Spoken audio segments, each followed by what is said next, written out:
Olá a todos.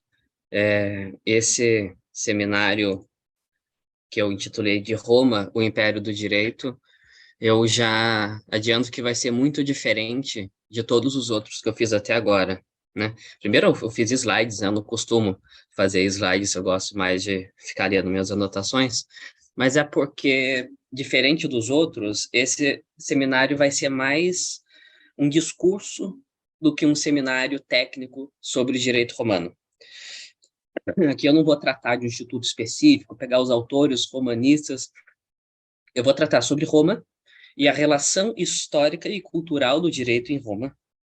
E, ao final, um pequeno excurso de como nós podemos aproveitar isso hoje no nosso país.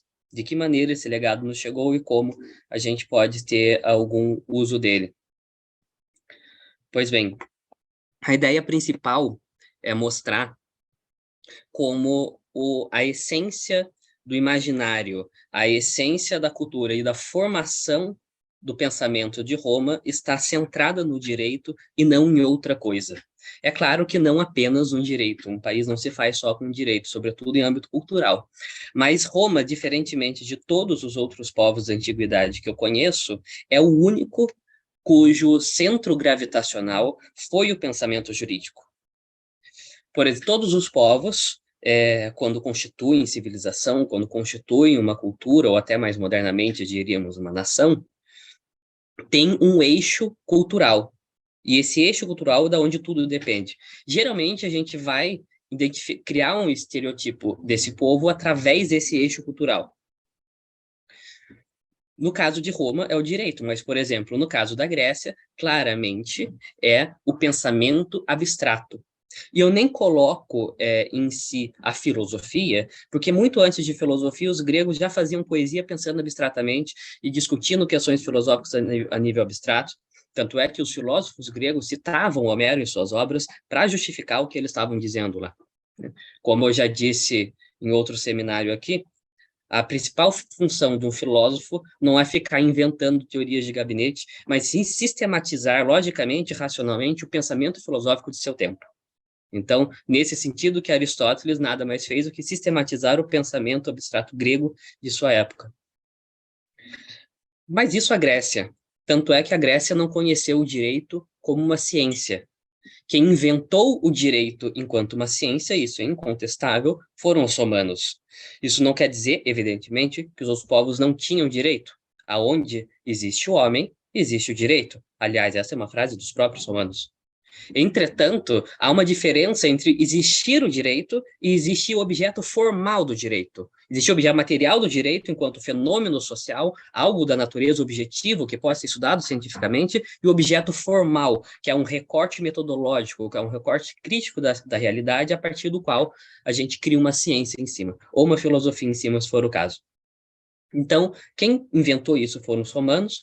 Aqui, não pretendo fazer um discurso sobre como que eles fizeram isso, aí já seria um pouco mais técnico, que não é o que eu pretendo, mas também isso está documentado nas obras de Cícero, nos primeiros jurisconsultos, no comecinho do Digesto, tem a sucessão dos jurisconsultos. Pois bem, o fato é que antes mesmo do direito ter sido transformado em arte, como escreveu Cícero, em ciência, em algo que se produz, um conhecimento que é feito com um método, antes mesmo disso, o direito já era parte essencial do imaginário romano, e é por isso que houve a sucessão de jurisconsultos depois, no momento de maior riqueza, de prosperidade intelectual, isso foi sendo envolvido. Pois bem, para demonstrar, entre aspas, porque, como eu disse, isso é mais um discurso do que um seminário, para demonstrar isso, eu vou recorrer a alguns aspectos dos mitos fundadores de Roma. Logo no comecinho da República, até o que em direito romano a gente chamaria de começo da época clássica do direito romano, o que não é a mesma coisa que começo da época clássica para historiografia em geral, né? Então, até mais ou menos do começo da República até mais ou menos século II antes de Cristo. E é claro que não podemos deixar de começar com o homem que fundou a República Romana, que foi o Lúcio Júnior Bruto. O Bruto, o primeiro Bruto, que é o ancestral do Bruto que esfaqueou César, e, aliás, é por isso que ele foi convidado a ser quem iria dar a última facada em César, porque ele foi o responsável por expulsar Tarquínio, o soberbo de Roma, o último rei de Roma. Mas teve todo um contexto por trás dessa expulsão, narrada em diversos historiadores, o mais conhecido Tito Livio, mas também Dionísio de Halicarnasso. O fato é que a imagem, o imaginário que vai rodear a história de Bruto é o mesmo imaginário que vai rodear o que significa república para os romanos e o que fizeram, aliás, os romanos chamarem a si mesmo de República Romana até o último imperador Dominato. Essa coisa de chamar Império Romano de Império Romano é uma coisa nossa, não é deles propriamente dito. Até no momento de maior centralização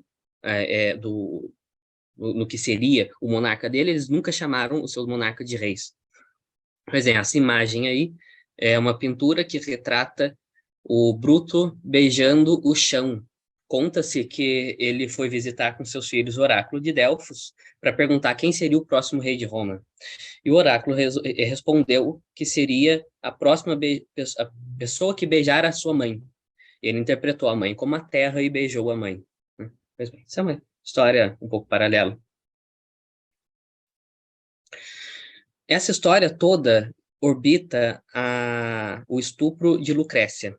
Lucrécia era esposa de Lúcio Tarquínio Colatino, que era um parente um pouco distante do Tarquínio Soberbo, rei de Roma, de um primo, na verdade, dele, e governava uma cidade, daí seu nome Colatino, acho que é Colátia o nome da cidade, e o fato é que Lucrécia representava a pureza, representava tudo o que depois os historiadores romanos tentaram trabalhar, que deveria ser a meta de uma mulher romana, uma mulher que segue os costumes romanos.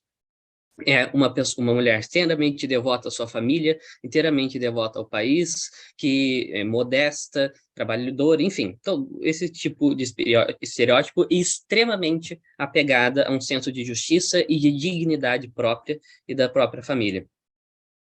Essa cena aí retrata a maneira como, vocês conseguem ver aqui no final, alguns soldados olhando ela, enquanto ela está costurando com meus amigos, mosaias, o momento em que alguns soldados romanos chegam depois de uma posta que eles fizeram em outra cidade. Conta-se que nessa posta estão o Bruto, estão Tarquínio Colatino e estão os filhos de Tarquínio Soberbo, inclusive o sexto Tarquínio, que é o principal vilão dessa história aí, o filho do Tarquínio Soberbo, em que eles apostam quem tem a melhor esposa, quem tem a melhor mulher lá em Roma. E Tarquínio Colatino falou, não, então vamos lá para Roma para ver as nossas mulheres, e daí a gente tira as conclusões empíricas de quem tem a melhor esposa, porque eu tenho certeza que é a minha que é a melhor. Enquanto eles foram para Roma, encontraram todas as suas esposas bebendo, dançando, conversando em encontros sociais com suas amigas, e encontraram a única que não estava fazendo isso, era Lucrécia, que estava em sua casa tecendo. Ou seja, aí um exemplo da personalidade dela. O fato é que tanto a aparência dela, que era muito bonita, quanto essa retidão de caráter impressionou muito o sexto Tarquínio e o fez desejar coisas a mais com ela. Ele, já filho de um rei extremamente prepotente, que foi esse último rei de Roma, se sentiu autorizado a tomá-la como esposa à força. Então, em um momento que ele foi visitar o Lúcio Tarquínio Colatino, na mansão do governo da cidade em que ele morava, foi recebido com todas as honras de hóspede. Aí está maior, o que mais, talvez o que mais choque ainda do que o estupro de Lucrécia, seja a ingratidão dele enquanto um hóspede, que em toda a tradição mediterrânea é muito terrível se pensar uma coisa. Isso a gente vê também na poesia grega e epopeia grega. De toda maneira, ele foi recebido pelo Colatino e, durante a noite, entrou no quarto de Lucrécia e ameaçou ela. Tinha alguns escravos, seguranças, dormindo na porta do quarto, então não viram ele entrar, e ameaçou: você vai ter duas opções. Ou você deita-se comigo agora, ou eu mato você, mato um escravo aqui na frente e digo que matei vocês porque encontrei vocês fazendo sexo, encontrei vocês em um adultério. Isso seria o pior tipo de adultério possível, ela traindo seu marido com um escravo e não tendo muitas opções, ela acabou se deitando com ele. Entretanto, foi um choque tão grande para ela, uma perda de dignidade tão grande para ela, que ela não suportou e se matou logo em seguida. Mas não antes de se matar, ela mandou chamar o seu pai, mandou chamar algumas testemunhas, porque seria uma cerimônia de suicídio, afinal de contas. Dentre essas testemunhas está o Lúcio Júnior Bruto, que também participou daquela outra competição que eu mencionei, e pediu pela vingança de sua honra, pela vingança de Sexto Tarquínio, e logo em seguida se matou. Tem várias outras coisas que poderiam seguir sobre essa história, que eu estou resumindo um pouco aqui. Tem outras versões ligeiramente diferentes aqui, eu estou pegando a mais corrente.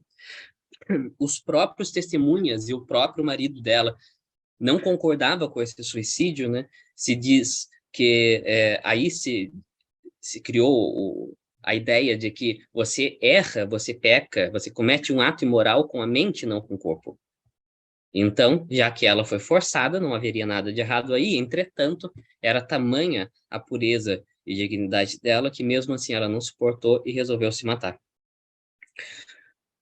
Bruto, logo em seguida, fez um juramento diante daqueles que estavam naquela cena, jurando a vingança sobre Sexto Tarquínio e também jurando vingança sobre o seu pai, que permitia e acobertava esse filho. Ele era um magistrado, tinha um cargo político em Roma a essa altura e fez uma revolução. Ele convocou o povo a depor Tarquínio Soberbo. Tarquínio Soberbo, nesse momento, não estava na cidade. O povo aceitou, amotinado aceitou o pedido e aí o rei foi deposto. Quando o rei foi deposto, Brutus foi eleito o primeiro cônsul de Roma, junto, inclusive, com o Lúcio Tarquínio Colatino, o viúvo da Lucrécia. Entretanto, o Colatino renunciou logo depois, porque se estava com uma política de expulsar todos os tarquínios de Roma por uma questão simbólica, por uma questão de medo também de retomada de poder, muito embora ele fosse um bom tarquínio, né, uma das vítimas da história, ele aceitou se renunciar nesse gesto de autossacrifício, em certo sentido, foi embora e outro cônsul foi colocado como colega de Bruto. Então, isso, entre parênteses, é um pouco engraçado, porque o Brutus mesmo tem um parentesco muito mais próximo com o Tarquínio Soberbo do que o Colatino, que é primo dele.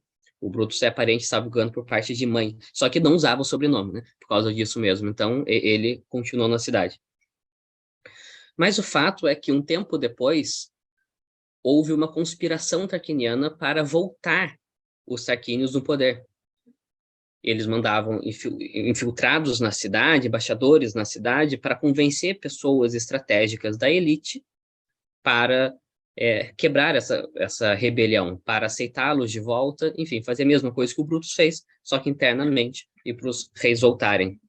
E dentre as pessoas que participaram dessa conspiração estavam 2 filhos do próprio Lúcio Júnior Bruto.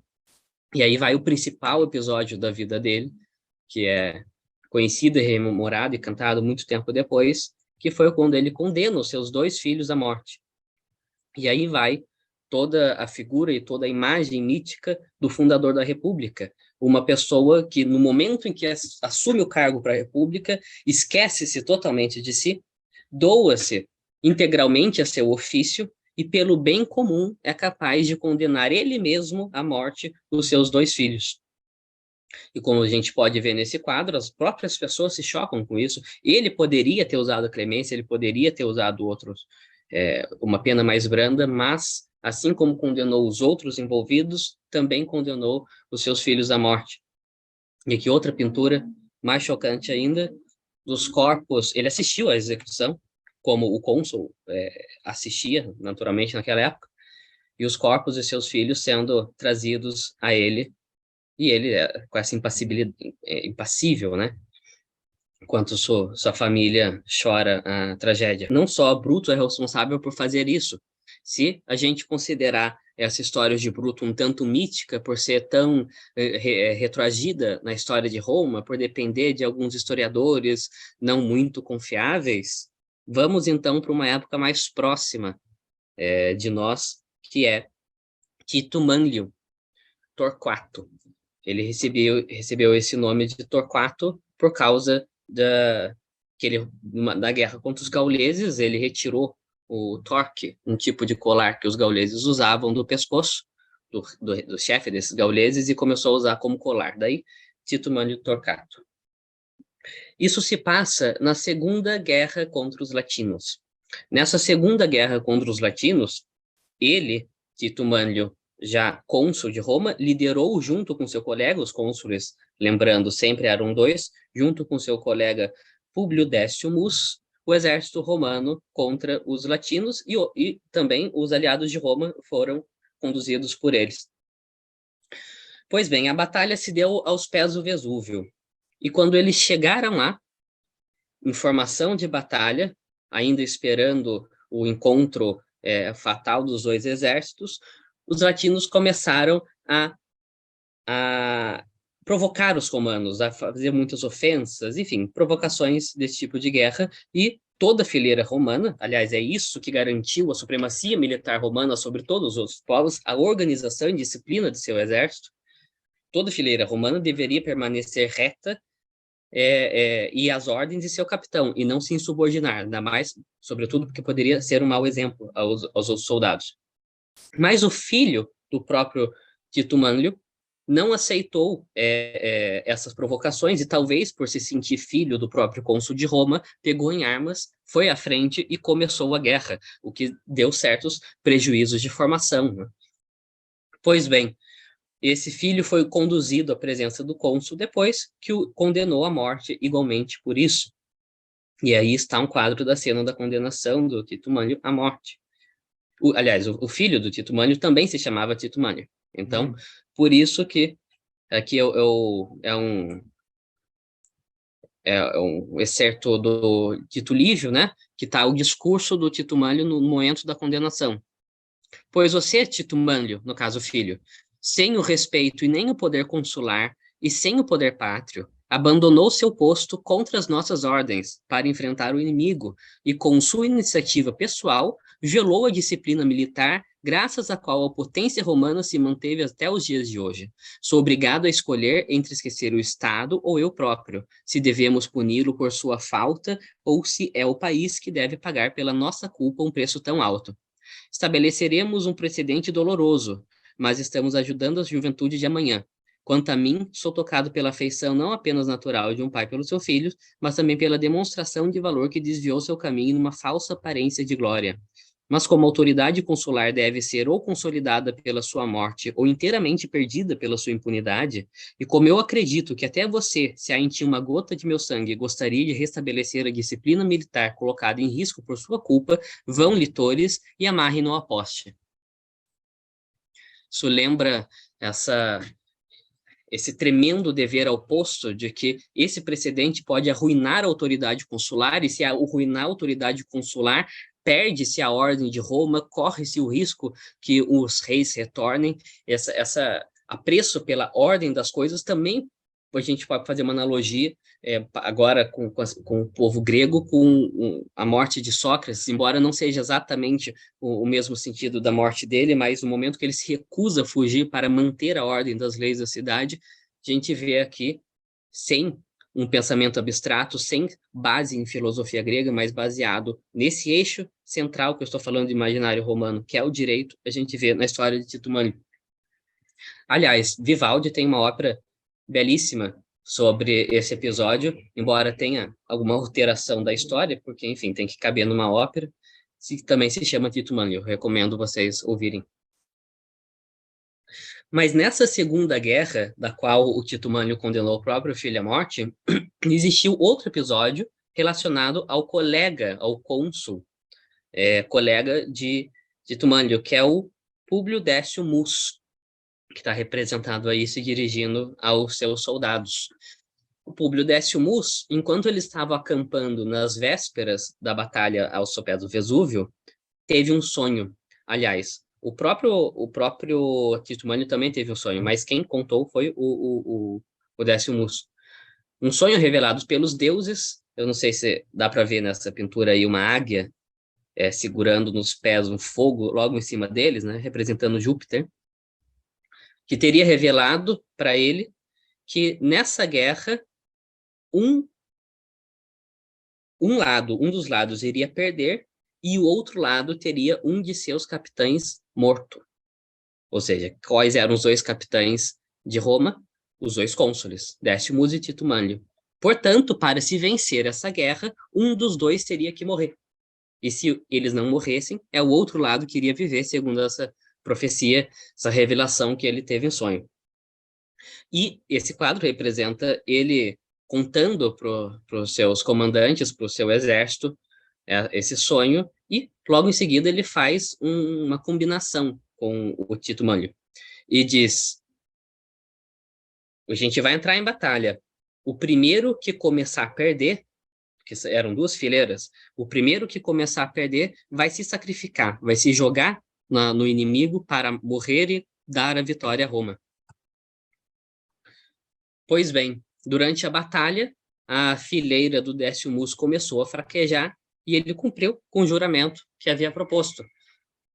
Ele, aí está a sagração de Décio Musso com o pontífice, porque eu no sonho também dizia que o capitão a ser morto do lado vitorioso deveria consagrar a si mesmo e ao exército inimigo aos deuses manes, aos deuses inferiores, pois aí está ele se consagrando.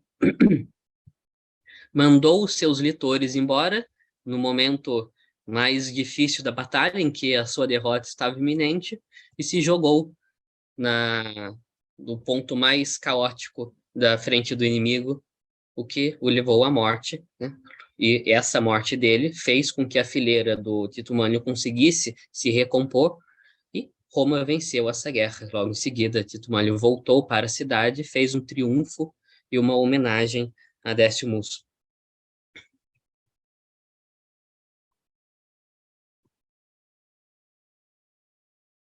Pois bem, eu poderia listar vários outros exemplos de personagens caricatos, importantes para a construção do imaginário de Roma.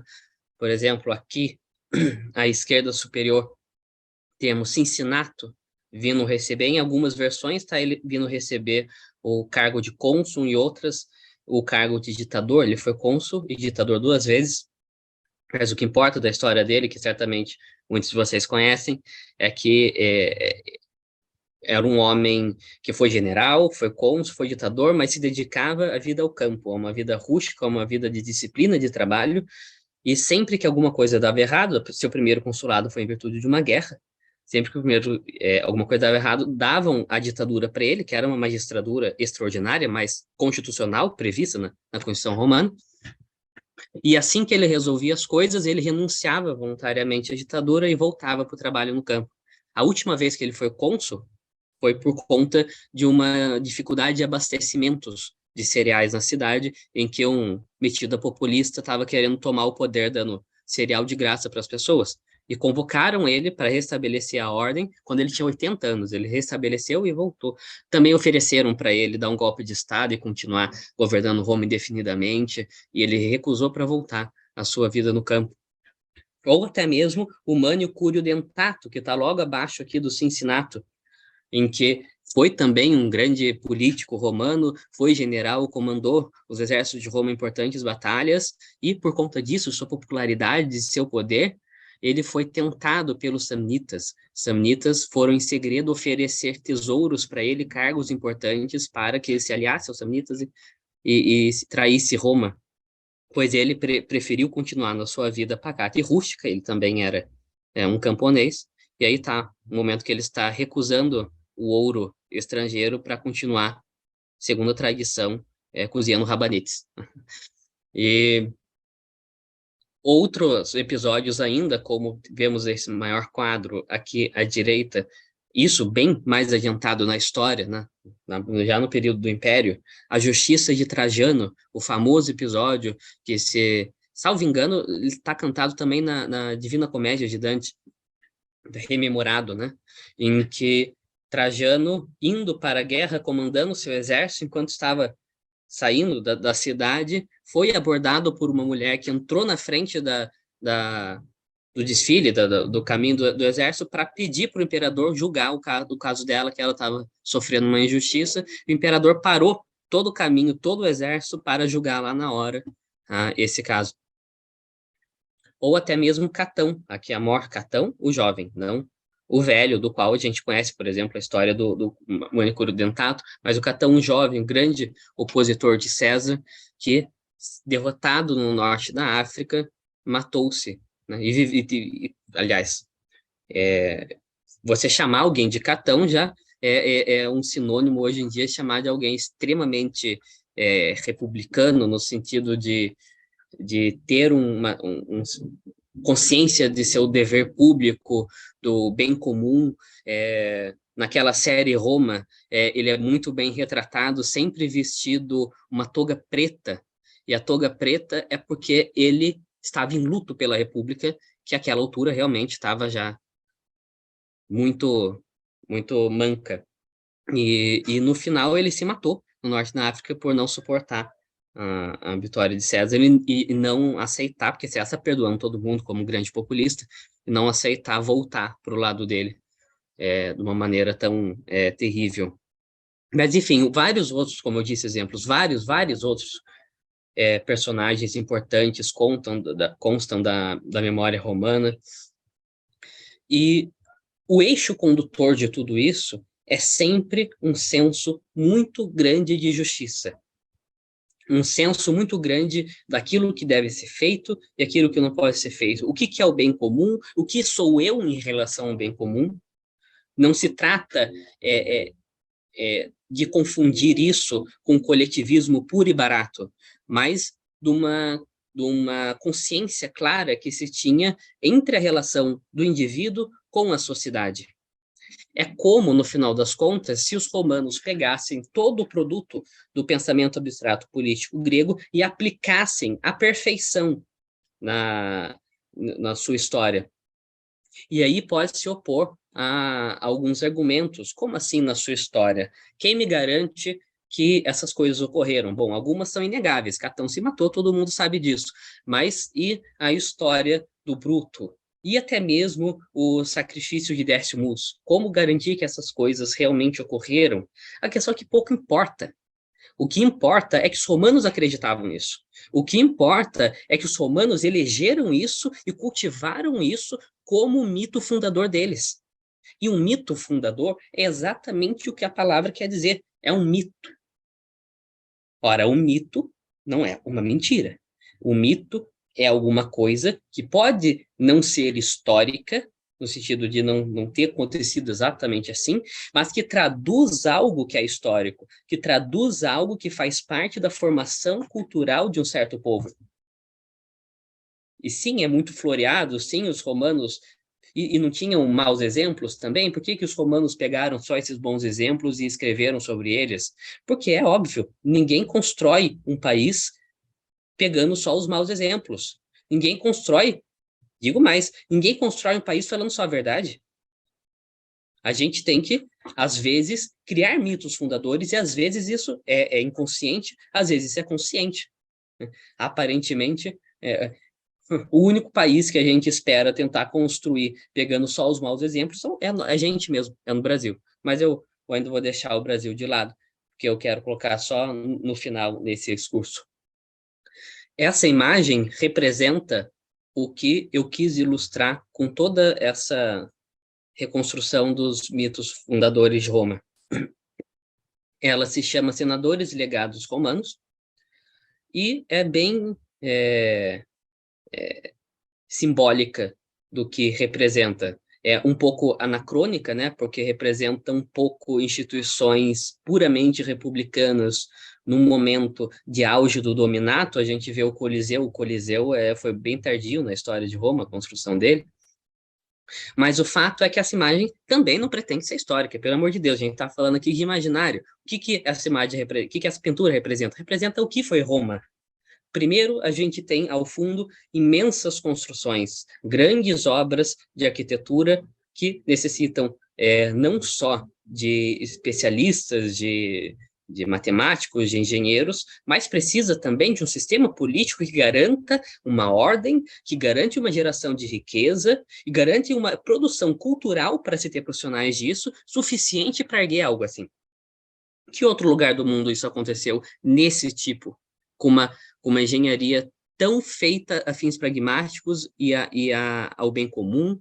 E, bom, a gente pega excelentes exemplos de engenharia antiga entre outros povos, como os egípcios, mas de que adianta colocar uma montanha em cima de um faraó e não ter esse tino do bem comum como os romanos tinham, que faziam-se aquedutos, faziam-se esgotos, faziam-se basílicas, que no caso era o local onde se administravam a justiça. O fato é que, na frente de tudo isso, está o que o pintor está querendo retratar como o garante desse desenvolvimento civilizacional, que são os senadores e os litores romanos. Litores, dentro da cidade de Roma, todos sabemos que não se podia entrar com o exército.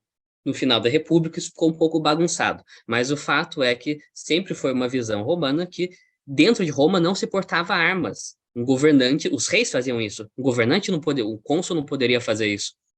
Então, enquanto um magistrado com império estava dentro do pomério, que demarcava a fronteira da cidade, a sua guarda pessoal, cujo número era fixo na Constituição Romana, dependendo do império que o magistrado tinha, carregava esse faixa, né? Que eram os feixes com esse machado aí no final.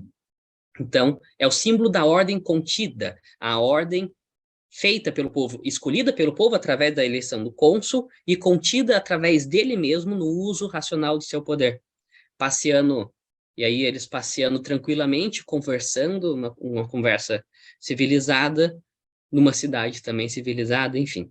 A visão da ordem não é exatamente um pensamento abstrato, é a ordem que é a garantidora de todos os outros tipos de riqueza. A ordem que todos os outros povos que estiveram sob Roma também aproveitaram dela. Toda essa leitura me faz lembrar logo o primeiro livro do Digesto, Fragmento de Ulpiano, em que ele menciona como algumas pessoas chamam os jurisconsultos, né, de sacerdotes do direito. E aqui eu uso a tradução do Vasconcelos. Por essa razão, alguém nos chama sacerdotes do direito, pois exercemos a justiça e ensinamos a noção do bom e do justo, separando o justo do injusto, discernindo o lícito do ilícito, desejando fazer todos os homens bons não só pelo receio das penas, como pela animação das recompensas, procurando com empenho, se não estou enganado, a filosofia verdadeira e não mendaz. O que é isso, se não aplicação prática, construída através de gerações de jurisconsulto da frase de Aristóteles de que o fim da cidade é promover a virtude? Aristóteles estava certíssimo, o fim da cidade é promover a virtude, e os romanos encontraram como fazer isso, coisa que não é próprio do pensamento grego. Então, aí costuma-se dizer, não, os gregos eram abstratos, os romanos eram empíricos, eram mais científicos, como se houvesse uma oposição entre as duas coisas.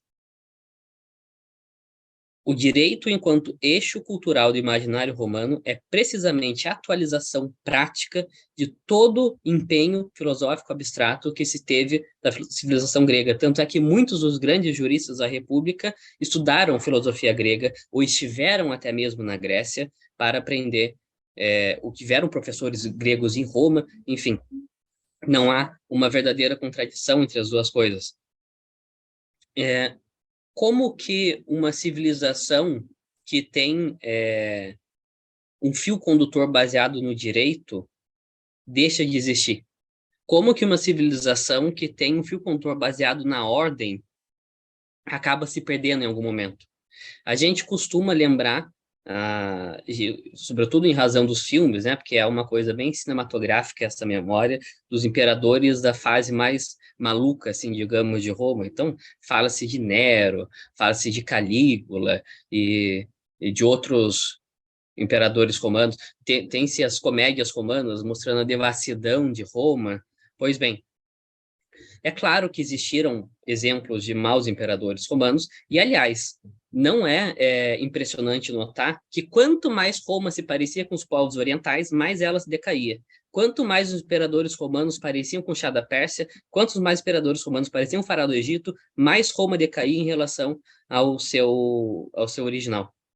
Mas o fato é que, por mais que no Dominato o poder central do príncipe, do Dominus, estivesse centralizado, estivesse absoluto, estivesse fundado num funcionalismo público não baseado nas magistraturas republicanas, mesmo aí havia uma precaução e uma reverência pelo direito romano. Até o último dos imperadores romanos, houve uma profunda reverência pelo direito romano, seja baseado na manutenção de algumas instituições, como o Senado, que, ainda que asfixiado no final do Império, nunca deixou de existir, seja no respeito que se dava à autoridade dos jurisconsultos, pois a gente vê que alguns povos fazem lista de sucessão de seus seis. No digesto, nós temos a lista de sucessão dos jurisconsultos, como se fossem eles os verdadeiros representantes da cultura e da importância romana.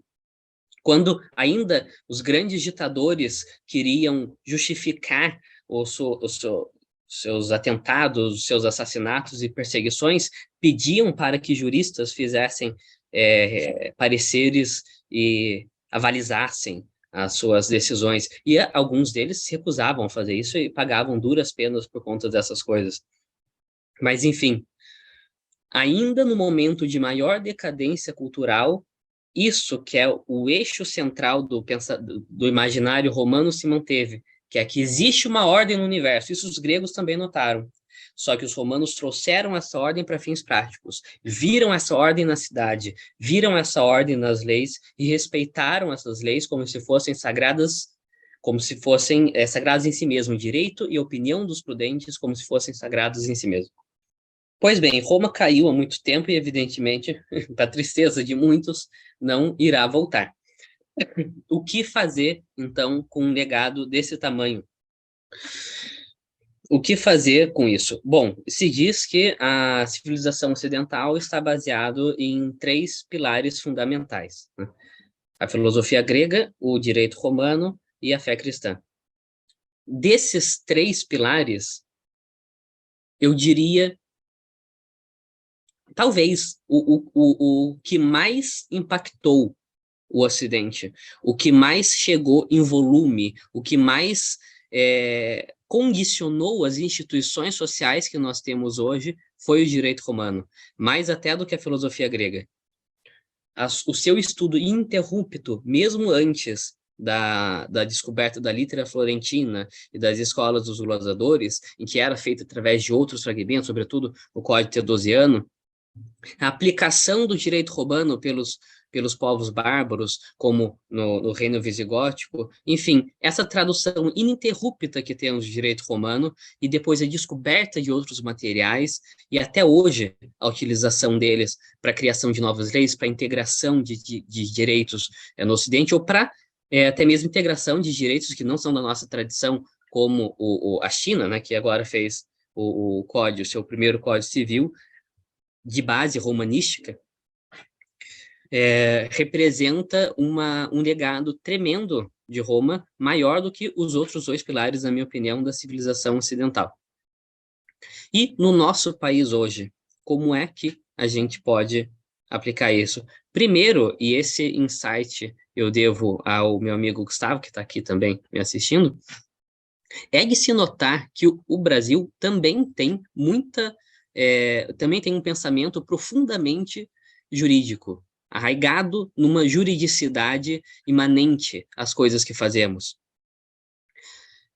Diria até mais do que outros povos do Ocidente, e isso se dá, no meu ver, numa tradição ibérica, então, portanto, outros países, tradição ibérica também o têm, mas o Brasil, talvez por suas dimensões, tenha isso de maneira mais acentuada. É claro que isso tem também consequências negativas, né? Então, uma das consequências negativas disso é um judiciário atolado, são demandas aventureiras, você querer processar por qualquer coisa, mas não quero entrar aqui, né, em aspectos puramente contingentes dessa cultura. O que mais importa é o que tem, é o substrato do imaginário que tem, que também existe uma ordem nas coisas e ela deve ser respeitada. Por mais que a grande diferença, eu diria, do Brasil em relação a Roma seja que não havia tanto personalismo lá, enquanto aqui existe muito personalismo, por trás disso, o mesmo aspecto de juridicidade se encontra. Um outro aspecto importante é notar a extensão do Império Romano e a maneira como essa extensão foi mantida ao longo de tantos tempos. E mais ainda, o porquê que vários povos bárbaros queriam fazer parte do direito romano, do reino romano, do Império Romano. As invasões bárbaras, em grande medida, não foram para esses povos tomarem as terras dos romanos e criarem outros reinos nas províncias romanas. Foram simplesmente porque estavam sendo perseguidos por outros povos mais bárbaros ainda a leste do Reno e queriam viver sob a proteção romana e Roma não poderia mais receber tantos imigrantes, né? Então, denota que realmente havia algo de bom sendo feito lá dentro. E esse algo de bom é baseado em certo pragmatismo de aplicação do direito. Por exemplo, se fala muito que ius gentium é o que a gente colocaria como equivalente de um direito internacional. É claro que, para fins de comparação, não, meio despreocupada, não há perigo em falar isso, mas o fato é que ius gentium não representa exatamente um direito de outros povos. Ius gentium é um direito tão romano qualquer outro. A diferença é que ele é aplicável a outros povos e feito com uma base material que não é só o ius proprium dos cidadãos romanos. Então, esse ius gentium, que é uma criação romana para adequar a cultura dos outros povos e ainda outras tolerâncias a mais, como a aplicação do próprio direito local para certos peregrinos, em certas situações, em certas condições, é a maior prova capacidade de integração cultural e de manutenção da unidade na pluralidade. O Roger Scruton, que tem portanto, uma tradição bem distante da romana, mas ainda assim ocidental, tem uma frase que me surpreendeu muito num documentário que ele deu sobre o que seria a civilização ocidental. E me fez, a primeira coisa que essa frase fez lembrar foi Roma. Ele dizia que a principal característica do Ocidente enquanto civilização, se a gente for comparar com outras civilizações, é a abertura, tolerância e receptividade que se tem aqui em relação a outros povos. Então, se aproveita o que tem que aproveitar, não se aproveita o que não tem que aproveitar, mas o fato é uma grande abertura. E hoje, essa frase choca, porque é geralmente uma das últimas coisas que a gente costuma pensar quando pensa o Ocidente, por causa de tantas propagandas negativas, intolerância e algumas fases mais escuras, realmente não é como se é um mar de rosas a todo momento, mas está falando da civilização como um todo em sua história, de maneira anacrônica, propositalmente anacrônica. E realmente isso se nota. E aonde está a raiz desse Ocidente? No próprio Império Romano, que a gente nota exatamente isso. Revelado através do direito, mas também através de sua política, através de sua religião, enfim, através dessa capacidade plástica. Eu particularmente acho que de todos os países que existem hoje no mundo, o Brasil é o que mais traduz isso.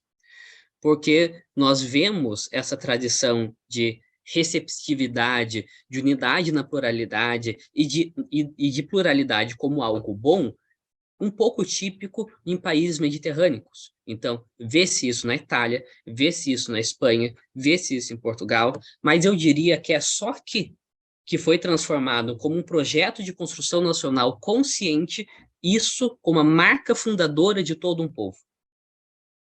É por isso que certos problemas sociais, quando chegam aqui, são importados de outros países, como certas formas de racismo que não existiam aqui, foram importados aqui de outros países, como Estados Unidos, ou certas formas de intolerância cultural que não existiam aqui e são importados de outros problemas de outros países. Por quê? Porque se esquece desse eixo central, herdeiro, que nós herdamos também, junto com o direito romano, nós herdamos também de Roma, e aqui transformamos um projeto consciente como a própria identidade nacional, o valor da pluralidade, o valor da diversidade. Nisso fica claro o poder, a vocação que teríamos em aproveitar o direito romano, esse direito que foi a base dessa diversidade, aproveitar o direito romano para a formulação não só do nosso direito, mas do nosso imaginário sobre nós mesmos, e também a gente podia aprender um pouco mais sobre mitos fundadores e sobre como respeitar um pouco certas coisas que recebemos do passado. Eu acho que isso de ficar pensando só no aspecto negativo e o pior ainda, de profissionais de história buscarem aspectos especialmente constrangedores de momentos anteriores, como se fossem importantes, certos momentos constrangedores, por exemplo, da nossa proclamação da independência, em que não importa o tipo de montaria que o personagem está, não importa a condição de saúde que ele está, importa o significado daquilo tudo. E todos os povos sabem fazer isso, mas infelizmente nós encontramos um pouco de dificuldade. Pois enfim, não só o direito romano nós temos que nos inspirar, mas também no imaginário dele, como construir um imaginário corretamente, como viver esse imaginário e como ter noção da própria identidade, que não vem, enquanto uma nação, não vem de outra coisa senão de seu próprio mito fundador, tendo ele sido criado organicamente ou sido criado conscientemente, como acontece em países mais recentes e jovens, numa escala civilizacional como o nosso. Porque organicamente ou conscientemente, todo mito fundador é sempre criado, e não há mal nenhum nisso, assim como não há mal nenhum na existência de mitos. Pois bem, é isso. Parabéns, Conde. Em primeiro lugar, eu fiquei com saudade dos livros do Roma Eterna, né? Porque aborda tudo isso que tu falou, né? Todas as historinhas e tudo. E para quem tá aprendendo latim é sempre bacana, né? É bem claro aí com as anotações. Sobre por que justamente os romanos, né? Desenvolveram tão bem o direito. A gente pensa que, pô, os gregos escreveram sobre tudo praticamente. Coisas assim que para a gente é insignificante, assim. Mas eles escreveram, assim, sempre tinha um pensador para pensar em alguma coisa, mas quando chegava no direito já não era tanto assim, né? E claro, né, não tem uma resposta para isso, né? Na minha cabeça tem um pouco a ver com a religião romana no início, toda a questão das regras e formalidades que tem ali, que depois vai evoluindo no direito pontifical. É, Mas vamos lá, como o teu tema é muito, muito amplo, né? Muito aberto, não é exatamente buscando uma resposta concreta, mas mais uma exposição mais quase que espiritual e cultural do Império Romano, né, no mundo moderno hoje.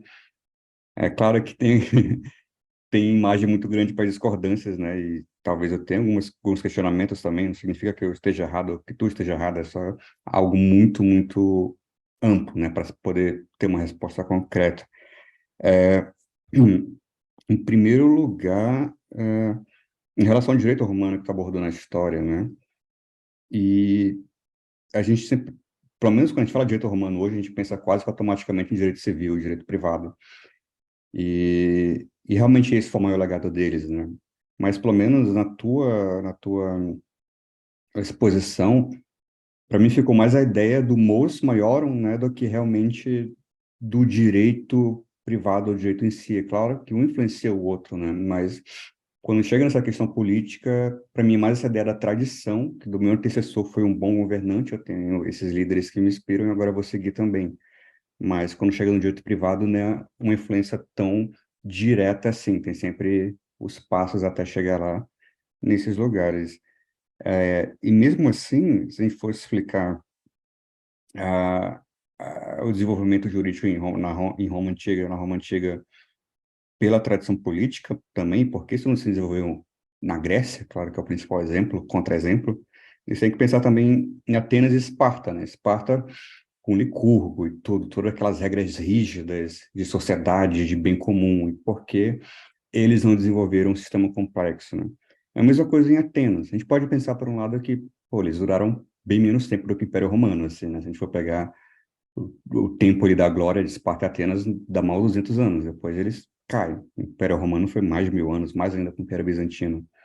E porque, mesmo com esse sentimento, né, de democracia ou de res pública, isso não foi desenvolvido na Grécia. Talvez o tempo tenha a ver com isso, né? Mas isso é um questionamento também em relação a como a tradição política pode influenciar o direito em si. E também em relação a isso, eu vi uns seminários muito bacanas esse final de semana, que era sobre o papel do sorteio, né, em Atenas, sobre assim, os atenos eram malucos por sorteio, assim, eles tinham máquinas de colocar as coisas, de puxar não sei o quê, porque eles acreditavam que essa era a forma mais democrática possível, também seria um sinal de que os deuses escolheram tal juiz para isso ou para outra coisa. E talvez isso influenciasse também, né, a ideia de que eu não penso exatamente numa máquina estatal, mas sim em algo mais místico, de que essas pessoas estão sendo sorteadas, né, pelos deuses para estar aqui. E realmente, para o direito, pegar direito antigo grego é complicado. Eu vi algumas palestras sobre direito das sucessões, ab intestato, e tu basicamente não tem lei. Tu tem que ir para os discursos de Demóstenes, para Aristóteles, que não são juristas em si, né? Certo, em relação à abertura também, né? Tem algumas contradições, não tuas, mas do Justiniano em si, porque eu comprei uma revistazinha sobre o Império Bizantino, né? Que estou viciado nessas revistazinhas de banca, de banca de metrô, e tem a contradição dele, porque ao mesmo tempo em que ele revive o direito romano ali com a compilação, e todo esse classicismo, ao mesmo tempo ele também teve um estado policial, né, ali no início do Império Bizantino em Constantinopla, em forma que ele perseguia principalmente religiões pagãs e até mesmo cristãs, desde que não seguissem a fé ortodoxa, né, depois de todos aqueles debates e tudo, e até mesmo influenciava o povo moralmente, né, as elites de Constantinopla, o que não significa que necessariamente ele abarcasse essa ideia. Aí também poderia te perguntar, talvez, essa contradição entre o Justiniano em ser o símbolo do direito romano hoje, como imperador, mas ao mesmo tempo era basicamente um ditador, como a gente chamasse hoje, né? No sentido também de influir na vida privada das pessoas e perseguir religiões. E, por último, talvez a mais importante colocação para o debate é sobre a juridicidade do povo brasileiro, sobre quão perto assim, a gente estaria de Roma. Eu não sei se eu concordaria muito com isso, né? Sobre o quão a gente se atém às leis, né? Aqui a gente vai entrar muito no debate de sociologia, que até vai lá para Buarque de Holanda e toda essa ideia do povo, do brasileiro carismático e por aí vai, mas e também a variedade, né? Eu sou do Pará, tu é do Rio, o Vitor é do Sul, o Gustavo, se não me engano, é da Bahia. Então, cada lugar a gente vai ter uns costumes também bem diferentes, né? Mas, no geral, eu não vejo muito uma tendência do povo brasileiro a querer realmente validar as regras e querer dar valor a isso, né? Tanto que eu conheço muitos pais, assim, que a filha vai tirar a carteira, ele já dá logo lá o dinheiro no bolso, né? Porque, olha, eu sei que essa pessoa vai te reprovar de propósito, né? Então, pega aqui esse dinheiro para tu pagar e passar disso. E todo essa outra questão de abarcar regras ou não, né? E até mesmo a questão, né? Como tu falou, os problemas sociais no Brasil que são é, muito grandes, né? E Roma também teria esses problemas sociais em relação ao conflito entre os plebeus e patrícios, né? Até mesmo a reforma agrária em Roma foi um dos principais fatores ali do fim da República e é um problema grande no Brasil ainda. E sobre os mitos fundadores, eu acho que é algo cada vez mais difícil de se ter hoje, né? Tentaram fazer isso com a República, né? Com Tiradentes e toda a simbologia, mas se a gente for pensar no tempo do Império Romano e de povos mais antigos, né? Até recentemente, talvez, era mais fácil de ter isso porque não se tinha uma historiografia crítica, né? E pensar, ei, será que isso aqui realmente é verdade ou eles estão só querendo enrolar a gente para ter uma história para contar, ou algo assim? Então, eu acho que hoje é quase impossível ter um mito fundador, algo assim. A gente pode admirar algumas personalidades, alguns políticos, mas realmente a gente conseguir hoje botar na cabeça que o Tiradentes, ou Dom Pedro II, ou Dora da Fonseca realmente foram assim, pessoas fundadoras para se espelhar é algo complicado, porque a gente sabe que que eles têm suas contradições, que pessoas colocaram eles nessas posições para a gente admirar elas e tentar criar um país, e por aí vai, né? Os Estados Unidos ainda consegue ter isso com os Founding Fathers e outros países e tal, mas eu acho que é cada vez mais difícil ter essa ideia. Desculpa, porque eu acabei me alongando demais, mas como eu te falei, o tema é algo muito amplo, né? Então, o debate aqui, a gente poderia passar uma noite toda só conversando sobre isso. Antes de passar a palavra para o Vitor, eu só vou responder ao Bruno, porque é muita coisa, eu não vou lembrar. Bom, primeira consideração sobre os mos maior e o direito, me lembrou um pouco o debate do Antônio Guarino com Giuseppe Grosso. O Guarino procura colocar uma diferença bastante nítida entre o surgimento do Ius Civile e o surgimento dos mores maiorum. E o Giuseppe Grosso meio que considera em Gênese a mesma coisa, embora o Ius Civile tenha se especializado e se tornado objeto de uma ciência formal, de uma arte, arte técnica é redundante, né? Mas de uma arte romana, uma arte jurídica, o mas maior sempre continuou existindo, evidentemente. Mas como uma consideração de influência moral e influência política, enquanto o aspecto jurídico se especializou. Pois eu procuro seguir o Giuseppe Grosso nessa consideração. Aliás, eu acho que em qualquer lugar o direito sempre começa assim, sempre parte antes de ser escrito, antes de se basear em rituais e regras específicas, parte de tradições morais e fundadas em comportamentos de personalidades importantes de um mito fundador, ou até mesmo de regras que deuses impõem diretamente de alguma maneira. Então, eu procurei ir no começo falando sobre os mores maiorum, justamente porque eu queria pegar num aspecto não muito falado, que é a juridicidade por trás desses exemplos históricos. Porque, é claro, se a gente for pegar no momento em que o direito já está sendo discutido de maneira laica, né, depois do quebra do monopólio dos pontífices, aí é inegável que o direito é um aspecto central da sociedade romana e como que esse direito é baseado numa coordenação, uma harmonização muito boa entre necessidade prática e manutenção de uma ordem feita. No momento em que essa necessidade prática vai totalmente contra a ordem feita, se cria outro plano de existência jurídica, como, por exemplo, foi o uso extraordinário. Então, eu acho que seria um pouco chovendo molhado. Então, o que eu procurei, na verdade, foi pegar a integração entre o ius civile e os mores maiorum, que, embora os mores maiorum exijam mais do que o ius civile, é claro, o ius civile não vai obrigar você a se sacrificar em guerra, assim, porque recebeu um sonho, mas não há uma verdadeira contradição entre os dois, na minha opinião. O próximo consideração foi sobre o Justiniano, né, a contradição do Justiniano. Sim, sim, quando a questão religiosa e política dele em Constantinopla.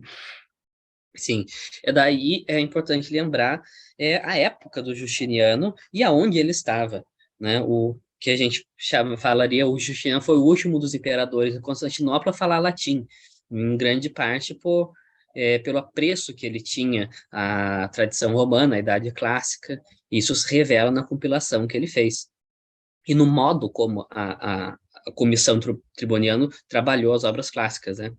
Mais respeito à fidelidade original do que se suporia algumas décadas atrás. Mas, de toda maneira, ele, mais do que o imperador romano, é o imperador oriental. E, como eu tive a oportunidade de dizer também durante o seminário, uma das chaves para a queda da degeneração política de Roma foi quanto mais se parecia e se assemelhava a certos costumes orientais. Então, em certo sentido, há uma contradição aí, mas em outro sentido, não há exatamente. Porque o que a gente pensa sobre governo ditatorial e diz respeito à democracia hoje é muito diferente do que se pensaria numa democracia antiga. Então, sim, os romanos não tinham hábitos, os romanos pagãos não tinham hábito de perseguir as religiões, mas em certas circunstâncias, quando a religião se mostrava, entre aspas, terrorista ou prejudicial à ordem pública, se perseguia sim. O próprio Catão Velho falava horrores sobre as Dionisíadas, ele detestava qualquer influência grega, mas em sua origem o cristianismo também foi perseguido por conta disso, mas enfim, eu acho que é uma coisa muito pontual, muito distante dessa visão de república e que mais do que não uma contradição, a compilação dele mostra, sim, uma tentativa, talvez utópica, de retornar ao que era antes.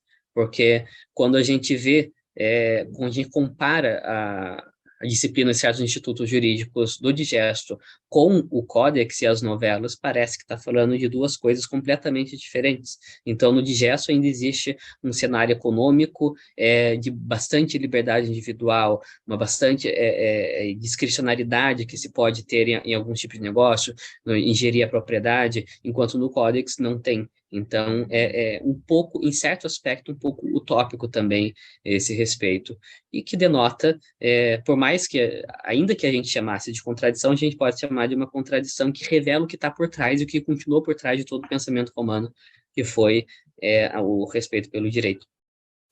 E, por fim, quanto à juridicidade do povo brasileiro, aí a gente tem que distinguir o que é lei de verdade e o que é lei na aparência, né, que, na verdade, é uma grandíssima discussão escolástica que acabou se perdendo atualmente.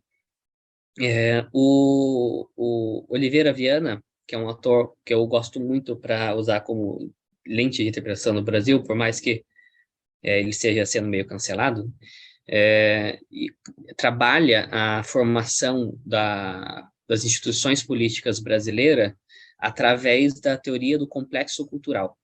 Um complexo cultural, na sociologia, seria a união de dois fatores que formam a relação sociológica de alguma parte da sociedade. Um, que é a cultura material, e outro que não é a cultura material, que é o ideário, o imaginário sobre alguma coisa. Então, por exemplo, para se entender formação urbana europeia e ocidental, se fala muito sobre o complexo da água, tem vários escritos de sociologia sobre o complexo da água, porque várias cidades da Espanha, no caso da Espanha, que tem mais importante o complexo da água, se formaram através de uma confederação, digamos assim, de vilas, para tratar do uso comum de um córrego ou de um rio. E toda a estrutura delas e toda a formação municipal delas gira em torno de como se administra, os cargos políticos giram em torno de como se administra esse rio. Então, aí se entende a formação europeia através do complexo da água. A água atrai as pessoas para um lugar e esse lugar se estrutura em função da água. Qual é o elemento material? É a própria água. Bom, é o rio, são os documentos que nos chegam dessa época, são as construções, os diques, enfim. E qual que não é esse complexo, esse elemento material? É a ideia que se criou sobre a água, os costumes que se criaram em torno da água, enfim.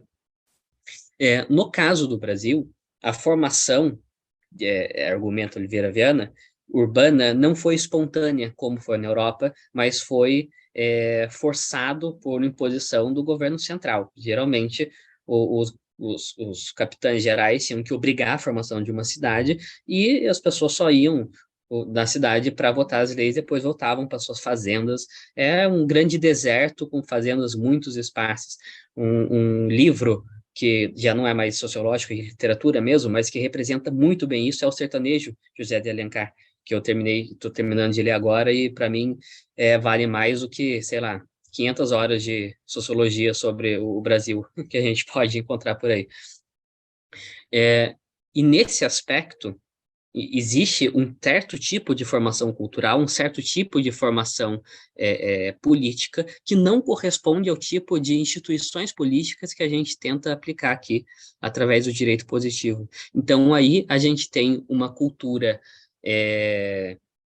um aspecto ideal, que não corresponde ao aspecto material, e é por isso que pode gerar essa contradição, pô, como que o brasileiro tem esse aspecto de juridicidade se tem tanto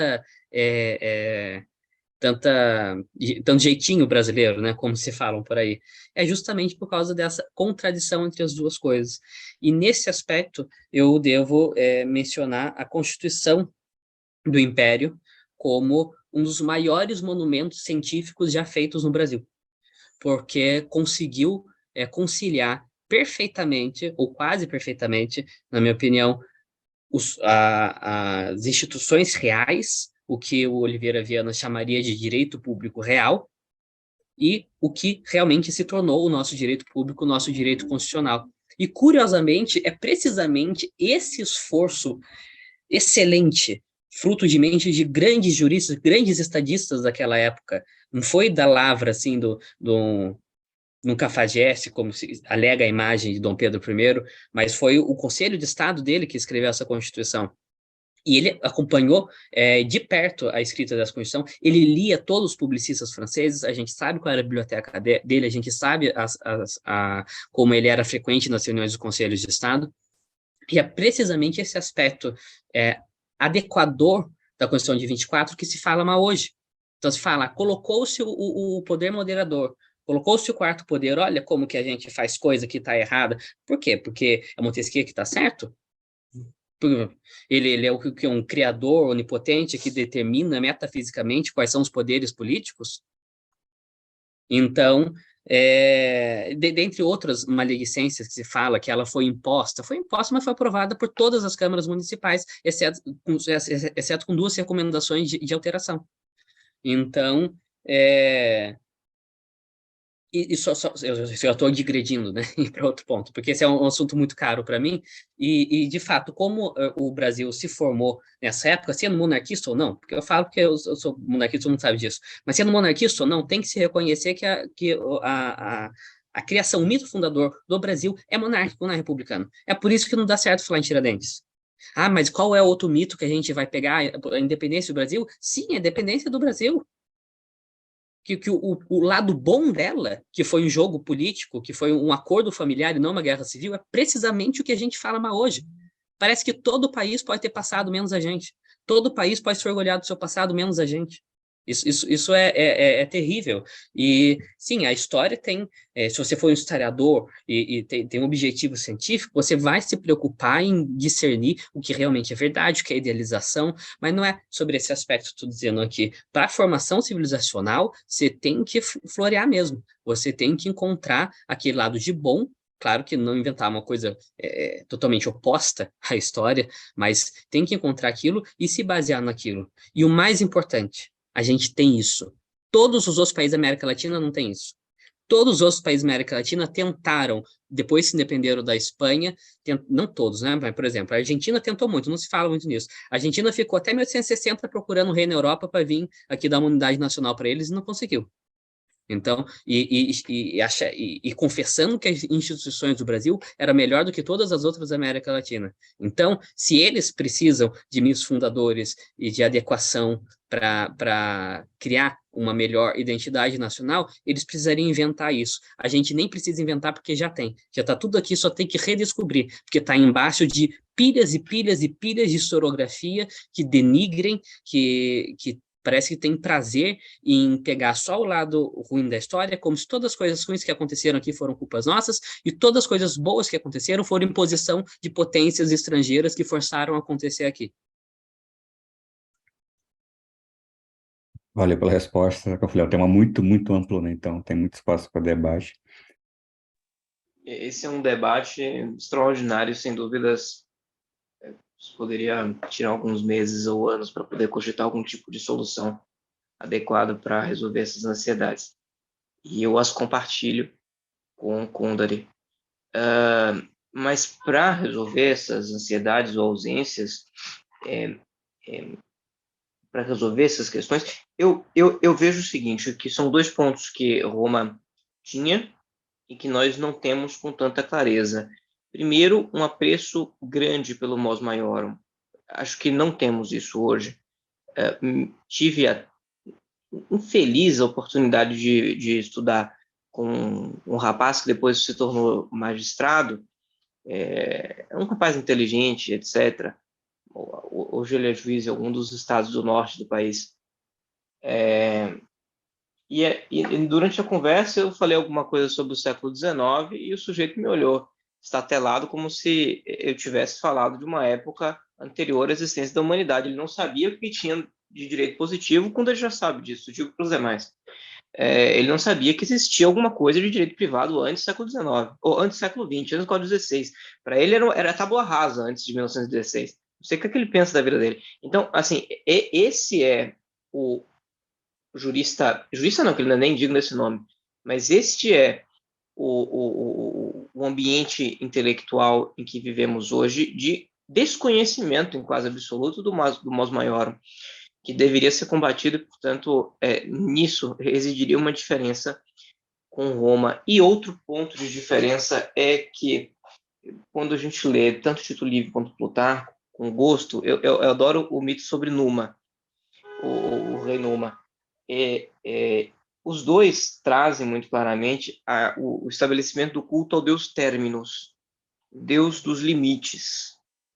E tem uma parte de Plutarco, eu não lembro se foi Plutarco ou Tito Livio, algum dos dois, mas é belíssima. Ele fala que algo do tipo, estabelecendo os limites, se distingue o justo do injusto, o bom do iníquo e coisas do tipo. Porque ou seja, a mentalidade romana, se eu pegar esse mito fundador de Numa e compará-la com o jeito como a retórica de Cícero funciona no estudo de casos concretos, era uma mentalidade que tentava traçar limites. Dou um exemplo mais claro. No Procaequina, que é um discurso que para mim tem sido bastante interessante de estudar, Cícero discute se o interdito deum de viar mata seria ou não cabível naquele caso. Uma simplificação da situação de fato. Um imóvel estava sendo discutido em questão sucessória e um determinado sujeito ingressou no imóvel enquanto ele estava vazio, antes do herdeiro adequado, o herdeiro testamentário, ingressar no bem. Aí um advogado diz, olha, a palavra do edito, do pretor, era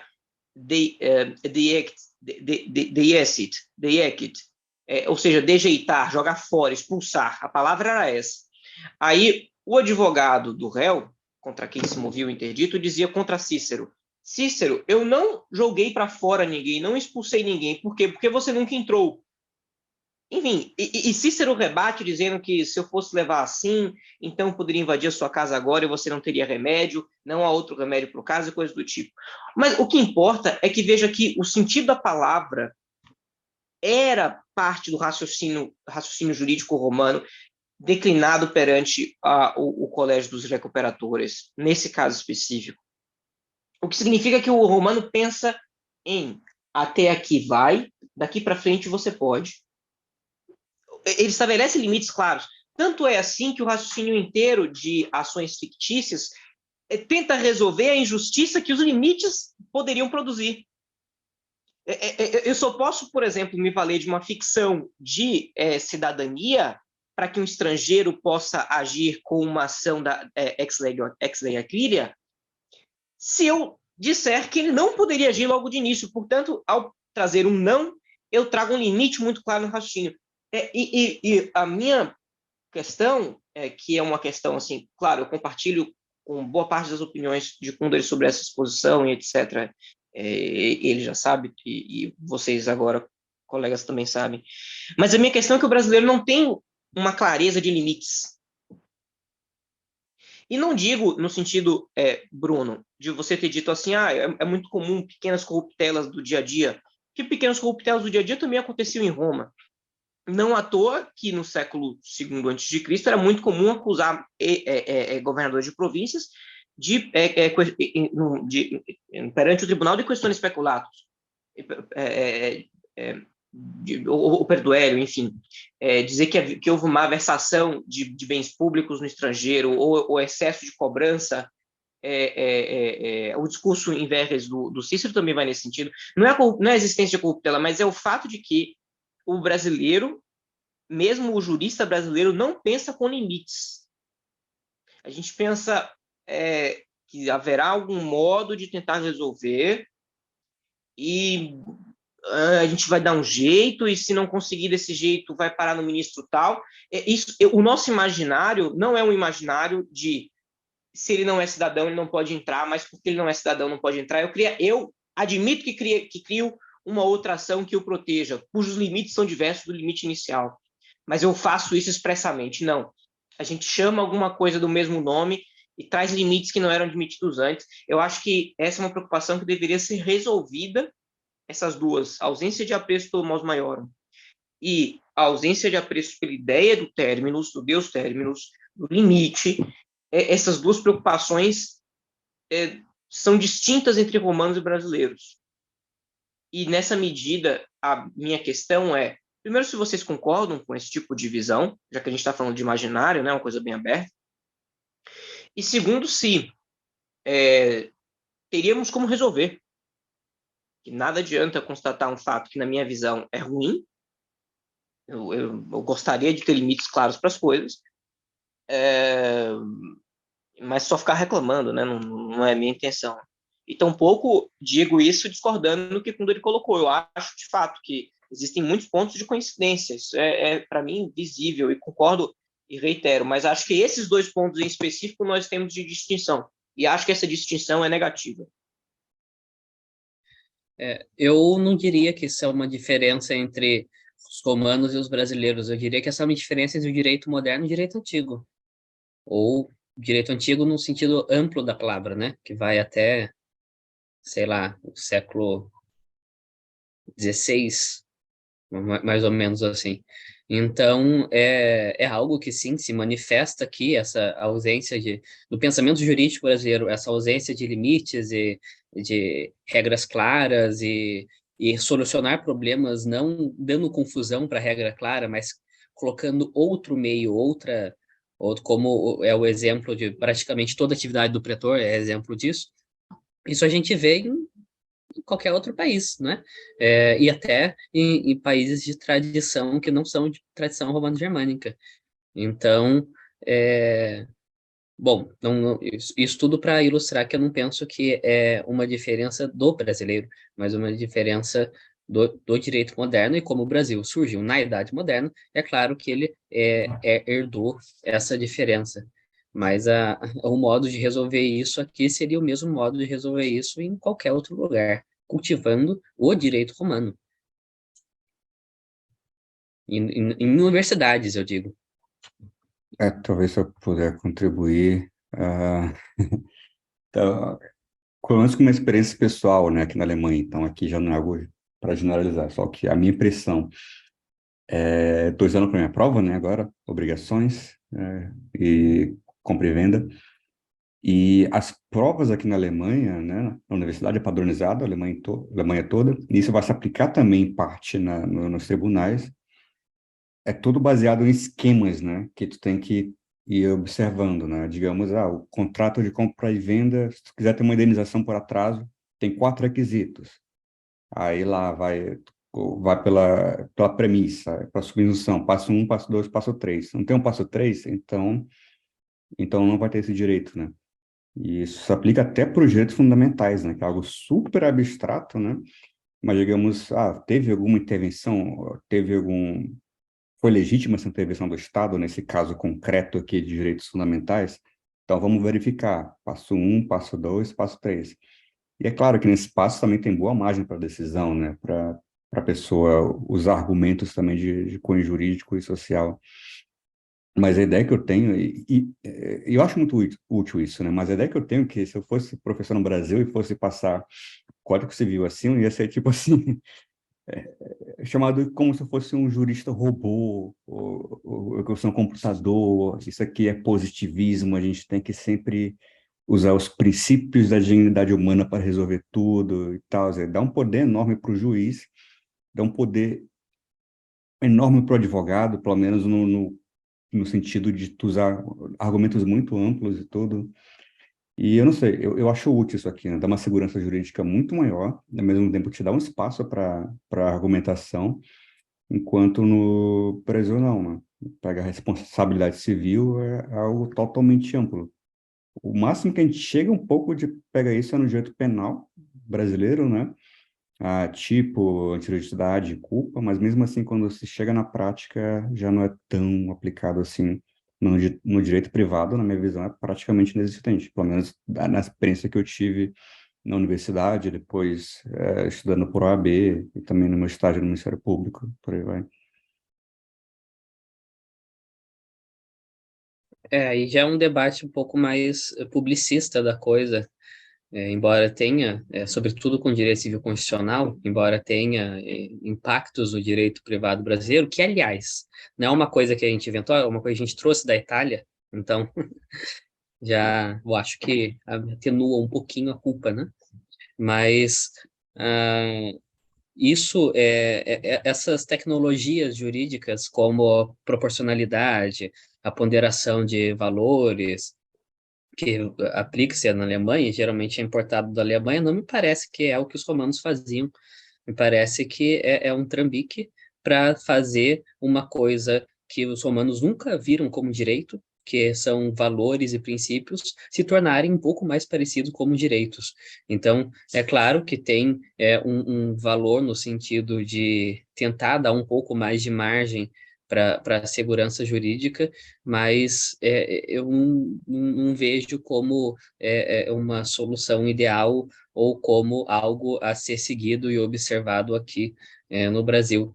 De toda maneira, a, a existência desse amplo principiologismo e discricionariedade do juiz nas decisões constitucionais do Brasil se dá, repito mais uma vez, em virtude da própria estrutura de competências do STF, que, aliás, é uma coisa que não se adequa ao que tinha aqui antes da, da gente tentar ficar importando fórmula austríaca ou fórmula alemã, né, depois da República, e também pelo imaginário jurídico, que aí sim não é um problema brasileiro, como eu disse, para o Gustavo é um problema um pouco mais universal. Em relação aos princípios, o que a gente pensa no Brasil geralmente é o Robert Alexis, né? Mas o Alexis ele praticamente não é usado na Alemanha hoje. Talvez um doutorado, algo assim, mas não é o livro padrão de cabeceira de um ministro de uma corte constitucional aqui, né? Tá muito longe disso. E, pelo menos para o direito civil em si, eu acho relativamente parecido com o direito romano, no sentido com bona fide iudicia, né? Ah, no BGB, pelo menos, tem dois parâmetros, né? O primeiro é o Treuung Glauben, né? Que é a nossa clássica boa-fé, praticamente idêntica ao Brasil. Mas também eles têm uma coisa aqui interessante que não se usa muito no Brasil, que é o Verkehr Sitte, né? Que é os costumes do mercado, né? Aqui o Verkehr é tipo a ideia de que um bem, né? Uma casa, um carro, ele vai estar sempre transitando entre pessoas, né? Por contratos de compra e venda, sucessões e por aí vai. E aí diz lá que nos negócios, nos contratos também tem que se atentar aos costumes do Verkehr, né, do trânsito, da transferência de bens e tudo. E nesses dois pontos, né, o Treuung e o Verkehr Sitte, eles, na minha cabeça, pelo menos, eu vou perguntar isso ao professor, se assemelha um pouco à ideia com os juízes de boa-fé na Roma Antiga, né, que dá essa margem para o juiz decidir melhor, mas ainda assim tem essa estrutura de requisitos, né? Tu vai provando ponto 1, ponto 2, ponto 3, e te dá uma margem lá, né? Será que realmente aqui houve uma negligência com os valores, com os costumes, né, praticados nesse lugar? Então vamos ver quanto custa tal coisa que, geralmente essa coisa é entrega de bicicleta ou de carro, e por aí vai. Isso dá uma margem. No Brasil, não, meio que tu vai querer jogar isso, princípio dá alguma coisa assim, e tira daí tudo. Obrigado a todos por estarem aqui.